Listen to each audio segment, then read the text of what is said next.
Hi, I'm Simon Trinder. Welcome to The Actorvist. I've been an actor for 20 years and I don't have all the answers by any means. I just enjoy asking the questions. So these are thoughts about the job, on the job, so to speak.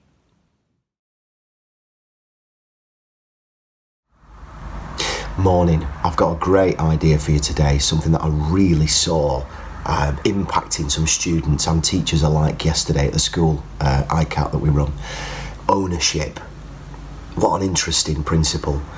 By the way, greetings from my very cool Airbnb. A mad weekend. Actor's life is so weird, isn't it? I did a show on Sunday afternoon in Edinburgh, then spent 6 and a bit hours on a train straight down to London in this really cool Airbnb that's like a guitar museum. There's guitars hung all over, though. It's fantastic. And then I was teaching all day and night yesterday, staff training, this, that and the other. Really interesting day. And then back to Edinburgh, 6 hours on the train today for another show this evening. I'm like that. Anyway, ownership. Wow. So me and the staff like to get together and play with ideas and practice toolkit and this, that and the other. And something that we discovered, or rather landed on yesterday, was a word that we've used quite a bit personally, but maybe not relayed it in quite the same way with the students. And the word was ownership. And what I did, I just wrote it on the whiteboard in the studio. And through the evening, when we did several sessions with different year groups, we just pointed to that word and kept referring back to it for everything. And it was fascinating what happened. And I'd encourage you to do the same thing. I don't mean write it on the wall, but mentally write it on the wall. What happened was this.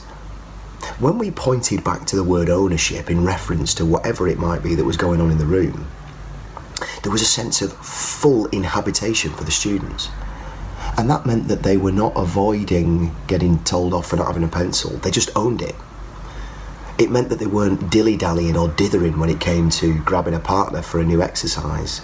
We just said, own it, grab somebody. And they lost 10 seconds of messing about because they would just grab somebody and fully commit to the idea. When we asked them to select, or where we might normally ask them to select partner A and B, and then A is going to go first in the exercise we're doing, there was none of it. We just said, just somebody go first, or both of you go first, and whoever's most committed is the person who just continues the exercise. But if you own it, it'll be clear who's leading. And they did, and it was great. And then other people who just, just take a little bit of time to warm into the session were just there from the word go, because every little thing was about ownership. When they played an action with each other, they owned it and were bolder and more sustained and more connected. Fascinating how one word and one principle can kind of unlock a series of doors in people's minds, and more importantly in their behaviour. And what I realised was that if everything is owned in that way, if everything is a fully committed choice, then the larger picture becomes a fully committed choice. And that might be how your week goes, or how your month goes, how your career goes, how your life goes.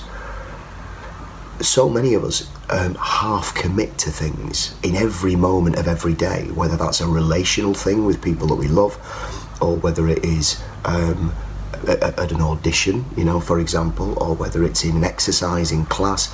We're just kind of halfway there, and it's a fear, isn't it? It's a fear of getting it wrong. It always comes back to failure. But when we fully commit and we own something, A, we can be very surprised at how well it went, and B, we know that if it didn't work, then that isn't the right way to go with something, and that's okay. It's just a discovery. It's more information. So I was really excited. I woke up buzzing today about the developments that happened in class last night, seeing a bunch of actors living with ownership and being much more impactful, much more engaging, much more engaged, and way more confident. It's very exciting.